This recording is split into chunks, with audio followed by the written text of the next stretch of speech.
Morning everyone. Today we are going to discuss WBC disorders. The primary function of WBC is to fight against several kinds of infectious agents, inflammatory agents that our body encounters on a daily basis, isn't it? So coming to the disorders of WBC, there are various kinds of disorders are there which WBC can possibly suffer. Okay. So broadly speaking, we can understand the WBC disorders under two broad headings. One is qualitative disorders, another one is quantitative disorders. As the name suggests, qualitative disorders are nothing but functional deficiencies of WBC. Here, WBC, they cannot perform their designated action due to a defect in their structure. Okay, so the examples that can be heard here is like leukocyte adhesion deficiency disorders, myeloperoxidase deficiency, severe combined SCID, severe combined immunodeficiency disorders. These all come under qualitative disorders. Okay, and quantitative disorders, there can be an increase in WBC count or there can be a decrease in WBC count. The normal range of WBC is 4,000 to 11,000 cells per usually, right? If it falls below 4,000, we call that as leukopenia. Okay, if it is more than 11,000, so we can assume that there is some proliferation of WBC. Okay, so this proliferation, this can be of reactive in nature or it can be of neoplastic in nature. So reactive means what? Here body is reacting to a specific pathogen by increasing the number of WBC. If there is some serious infection that is happening into the body, so the first thing that happens in our blood is there will be increased in number of WBC in the circulation. Okay, that we call it as leukocytosis. Okay, so whenever there is increased WBC count which is more than 11,000 cells per mm cube, we call that as leukocytosis. Sometimes what can happen is this infectious agent or this offending agent is so strong or so severe, the WBC count may reach more than 40,000 cells per mm cube. Those conditions we call them as leukemoid reaction. Okay, so leukocytosis and leukemoid reaction both are increasing the number of WBC, but it is reactive. Okay, coming to neoplastic proliferation. So what usually happens here is the increased number of WBC is a result of a neoplastic process that is happening.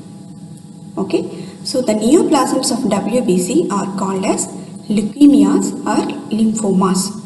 So what is the exact difference between leukemias and lymphomas? I will come to that a bit later. Okay, so let us understand this picture here first. We all know every blood cell birth, it begins in bone marrow. We all know that, right? So hematopoietic precursor cells which are pluripotent in nature. Okay, what is meant by pluripotency? They can give rise to several types of cells. Pluripotent means they are able to give rise to several kinds of cells. Okay, so these pluripotent hematopoietic stem cells, they give rise to lymphoid precursor cells as well as myeloid precursor cells through an intermediate form called as multipotent hematopoietic stem cell. Okay, so from this lymphoid precursor cells, lymphocytes will be formed, T lymphocytes as well as B lymphocytes. From myeloid precursor cells, all the other forms of blood elements will be formed like RBCs, platelets, all types of leukocytes except lymphocytes. Okay, because lymphocytes are being derived from lymphoid precursor cells. Okay, so apart from lymphocytes, other WBCs that are present are neutrophils, eosinophils, basophils. We call them as granulocytes. And there is one more cell type called as monocytes. Okay, all these cells will be derived from myeloid precursor cells. Right. This is how the hierarchy is arranged in bone marrow. At this point, I want you to understand two terms. One is differentiation, another one is maturation. So what does these terms mean? Understanding these two terms is critical. Okay, this is very important for you to understand the pathogenesis of leukemias. Okay, so what is meant by differentiation first? Differentiation is capacity of the cell to pick up a single lineage. For example, here you are seeing multipotent hematopoietic stem cell. It is differentiating into lymphoid precursor cells or myeloid precursor cells. Both belong to two different lineages, isn't it? So now this cell is able to pick up either one of the lineages. Whether it can go into lymphoid lineage or it can go into myeloid lineage. This ability is what is called as differentiation. Okay, picking up the lineage is what is called as differentiation. Again here, see here, this myeloid precursor cell, it is differentiating into either RBCs or platelets or granulocytes. This is also the ability to differentiate. Okay, right. Now let us understand what is meant by maturation. Maturation happens after differentiation.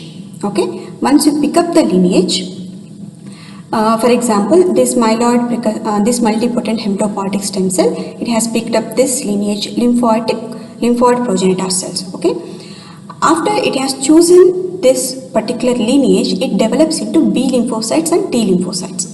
So this is a process. This development is a process. It has to gain the nuclear features of lymphocytes.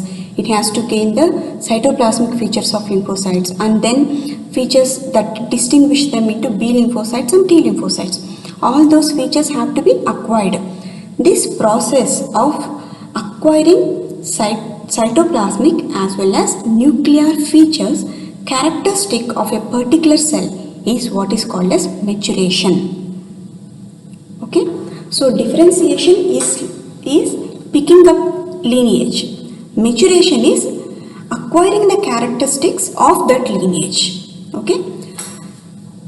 Usually neoplasms of WBCs happen as a defect of either differentiation or maturation or both.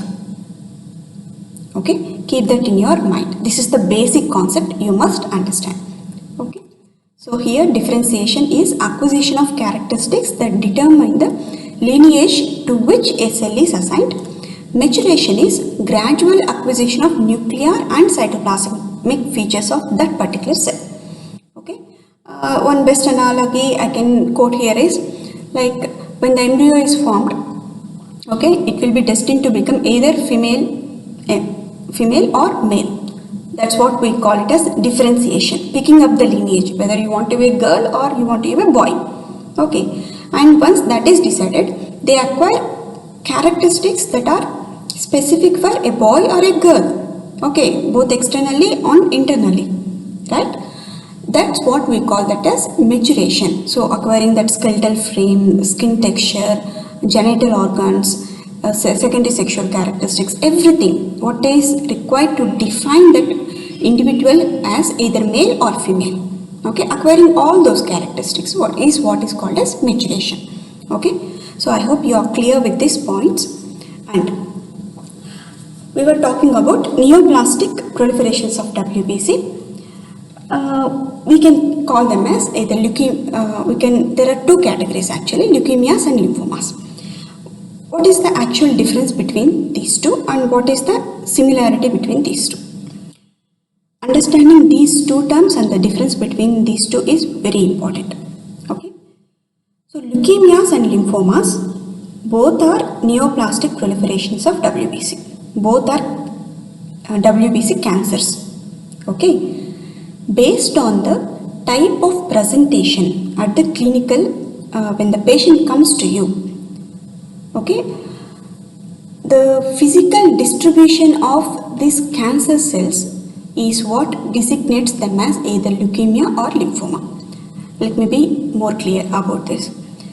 If a patient comes to you and you have seen he is having WBC cancer, okay, and his bone marrow and peripheral blood are flooded with these cancer cells of WBC.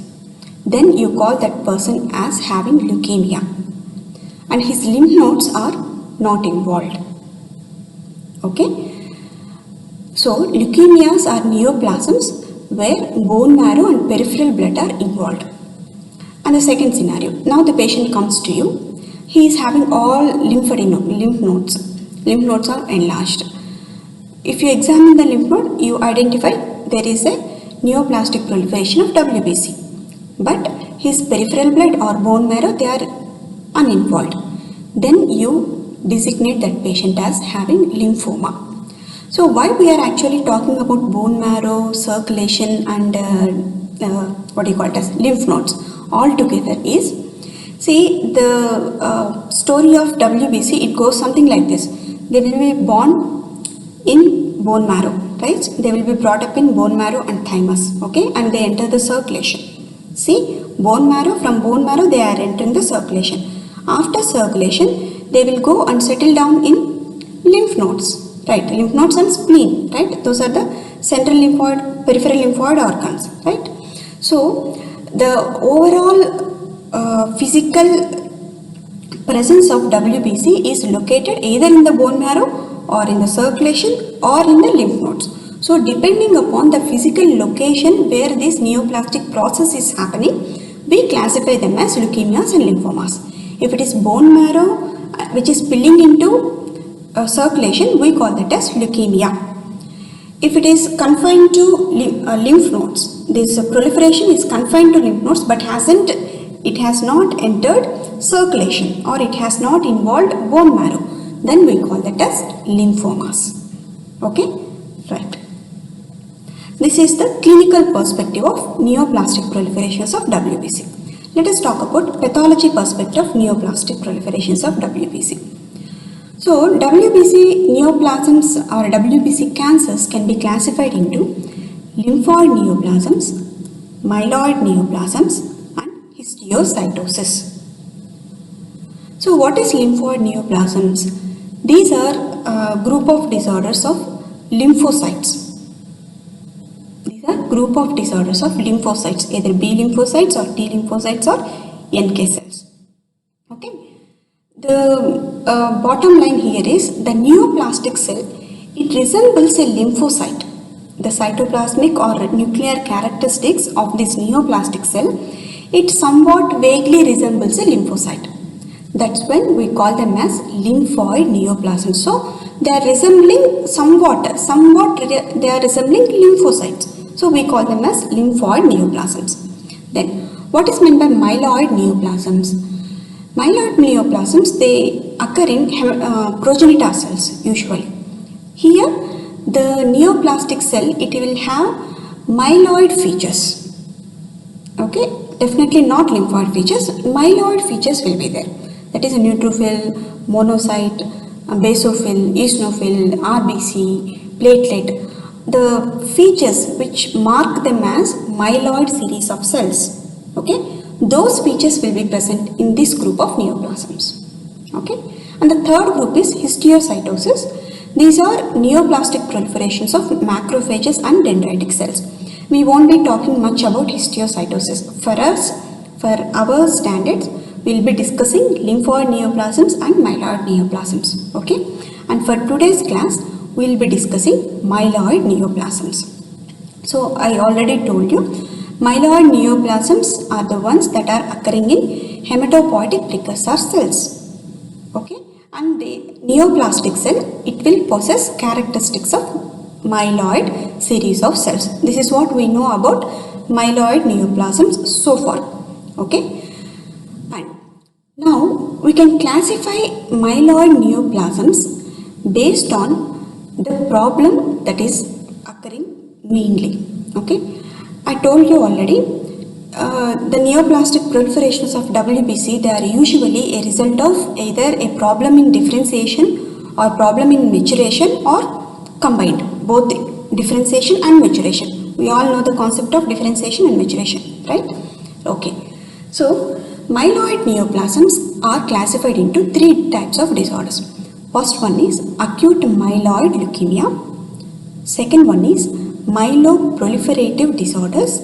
Third one is myelodysplastic syndromes. What is meant by this? So in acute myeloid leukemia, there is a problem in differentiation. Okay, they have picked up the myeloid lineage, but from the myeloid lineage, they are unable to differentiate into RBCs or platelets or granulocytes or monocytes. So what will happen? Immature myeloblasts, they tend to get accumulated. Okay, so there is a problem in differentiation. Second category of disorders are myeloproliferative disorders.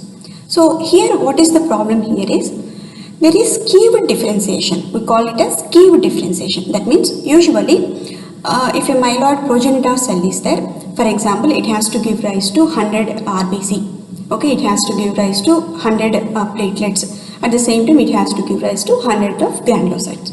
Total 300 cells should be present. Okay, for example. But in myeloproliferative disorders, what will happen is, this equal distribution is disturbed. The precursor cell, it will pick up any one of the lineage, where it might decide to differentiate entirely towards RBCs, or it might decide to proliferate in the to differentiate only towards granulocyte series, or it may decide to proliferate or differentiate into only thrombocyte series. Okay, so instead of producing 100 plus 100 plus 100 equal distribution of cells, all the 300 cells will be of same kind. So the differentiation is skewed into one particular direction. Okay, so what will happen as a result of that? The other lineages of the cells, they won't be produced, isn't it? Right?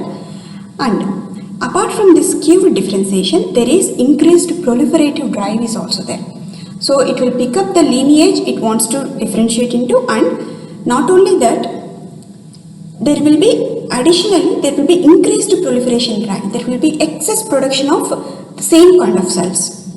Okay, so that's when we call it as myeloproliferative disorders. The term itself is self-explanatory. Myeloproliferative disorders. The third kind of disorders is myelodysplastic syndrome. The problem here is maturation. So the precursor cells, they will differentiate into all kinds of myeloid precursors. Okay, but all these cells, neutrophils, monocytes, basophils, RBCs and platelets, they cannot mature into their effective cells, effector cells. The final mature RBC is not produced. The final mature neutrophil, the effective neutrophil which can phagocyte the bacteria, it is not produced. There is production of neutrophils is happening, but the final mature product is not formed.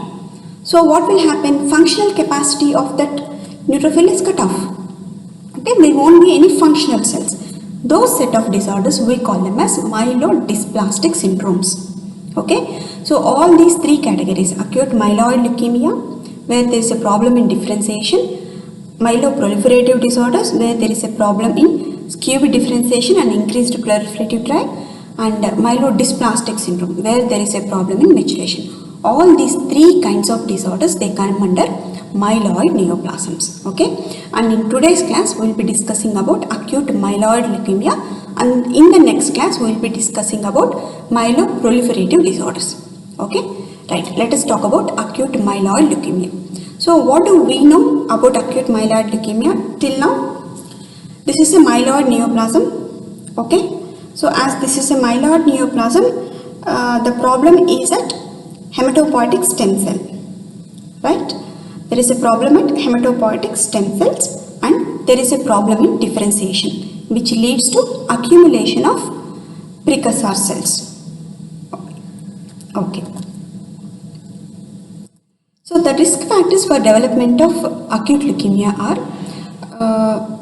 for the myeloid neoplasms, are chromosomal aberrations or inherited genetic factors like Bloom syndrome and Fanconi's anemia, and smoking is one established risk factor for development of AML, and iatrogenic causes like radiation therapy or chemotherapy, they can also disturb hematopoietic stem cells, leading to development of neoplastic process. Okay, so acute myeloid leukemia, as we already discussed, this is a tumor of hematopoietic progenitors.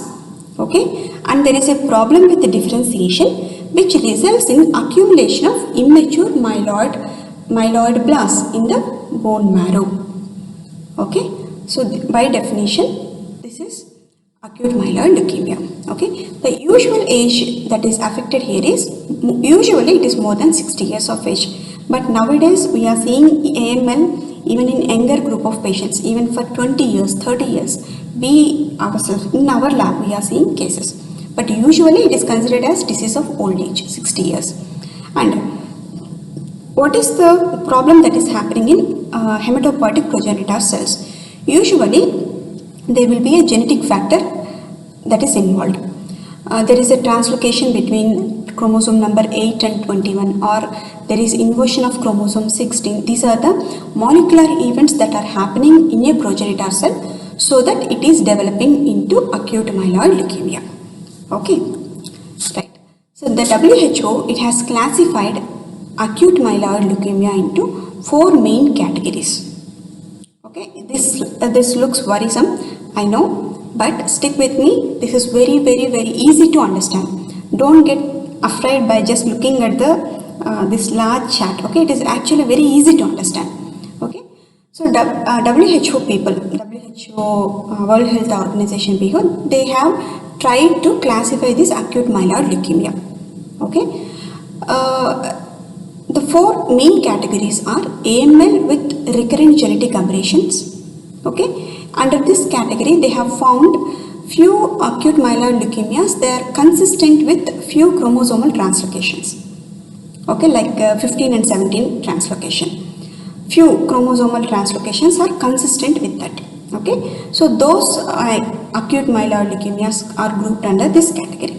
And second category is acute myeloid leukemia with MDS-like features. Okay, this is little out of your league for your standards. Okay, let us not get into the details of that.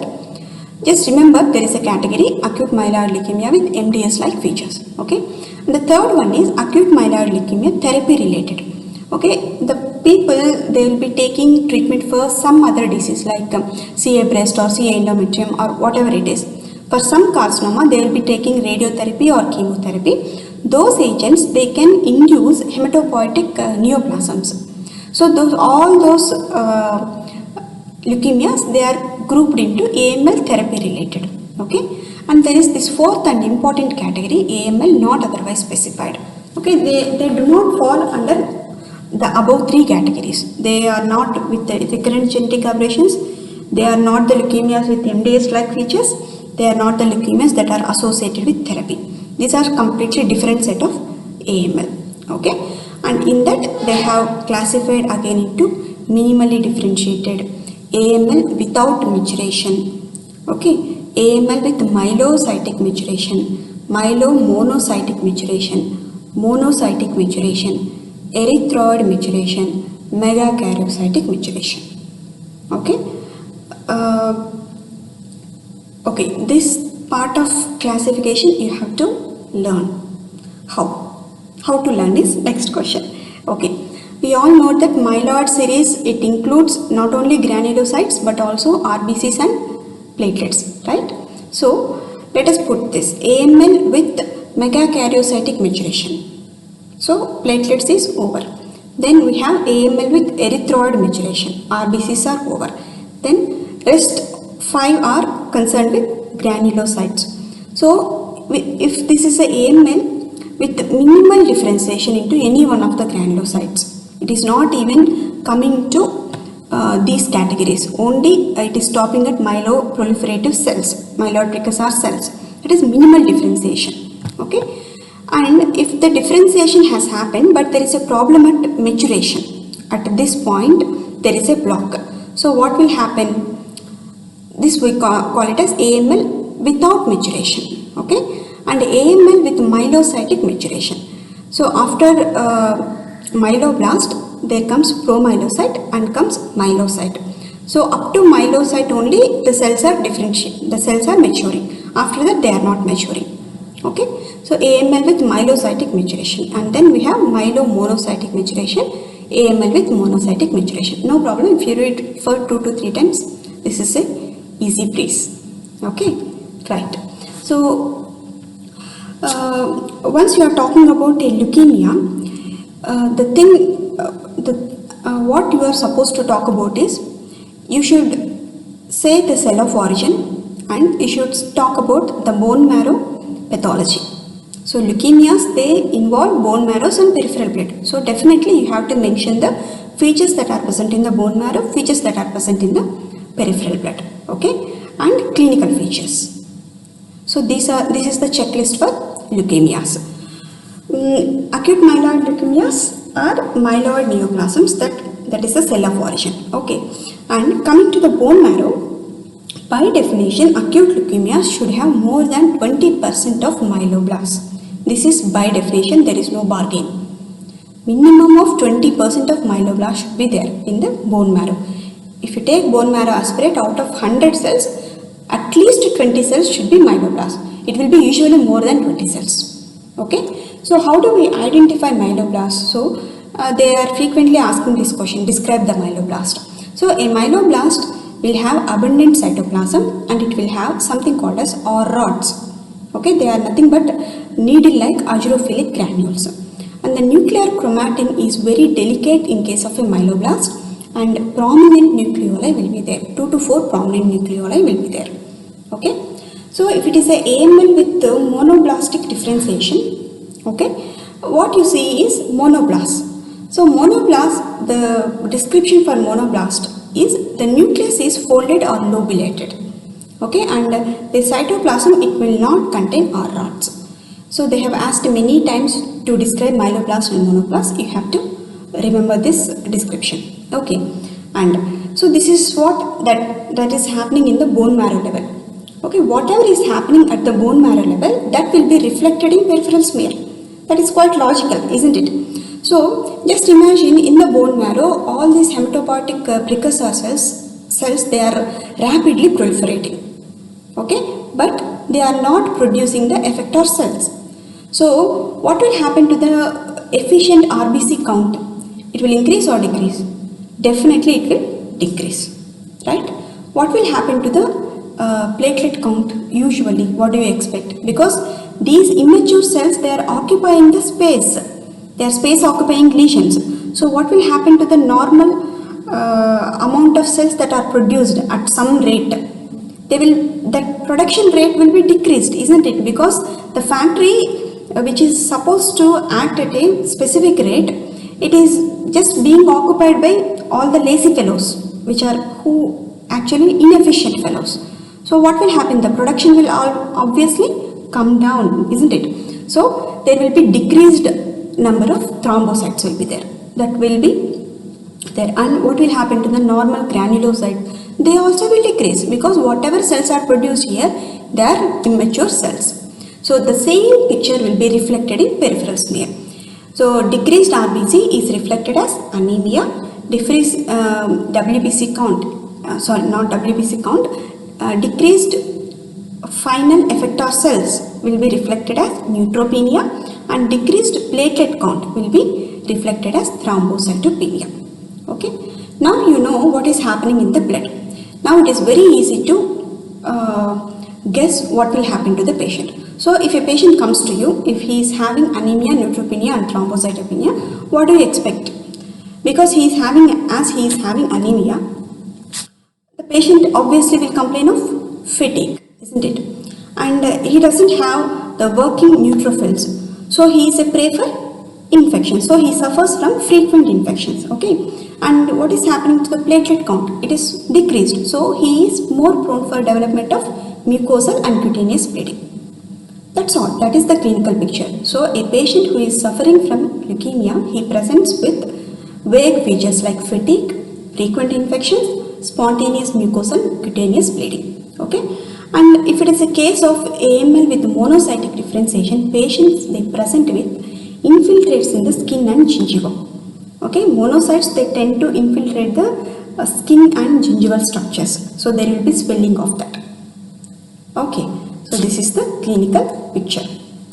I wanted to show you this picture. So this is the left side of your screen is myeloblast. See, there is abundant cytoplasm is present, and are you able to see here the needle-like structures? These are azurophilic granules. These are all azurophilic granules, needle-like azurophilic granules. Here you can see azurophilic granules. These needle-like azurophilic granules are called as OR rods. Okay, and here the pale structures you are seeing, these are nucleoli. At least two nucleoli are there here, right? Okay, and to the right of your screen you are seeing myeloblast-like cells, but look at the nuclei; those are folded in appearance. So monoblasts, they look like this. Okay, right. And one leukemia, acute leukemia, which needs special mention is AML-M3, previously called as AML-M3, also known as acute promyelocytic leukemia. Here the recurrent translocation that you consistently see is 1517 fusion gene. Okay, and this is one of the first leukemias for which there is a treatment. Okay, the treatment that they use is retinoic acid, vitamin A in very high doses. Okay, and it does carry intermediate prognosis because treatment is there definitely. So we can expect a better prognosis with this APML. And one peculiar feature about this APML is it contains numerous R rods. Numerous, many, plenty, often in bundles. Okay, and as they degranulate, they cause the patient to land up in DIC, disseminated intravascular coagulation. Okay, so this is one hematological disorder which can secondarily cause diffuse disseminated intravascular coagulation. Okay, this needs a special mention. Right. So see here you can see OR rods and OR rods. These are OR rods. These are azurophilic granules. So that should conclude our first class of WBC disorders. In next class we will be discussing myeloproliferative disorders. Okay, thank you.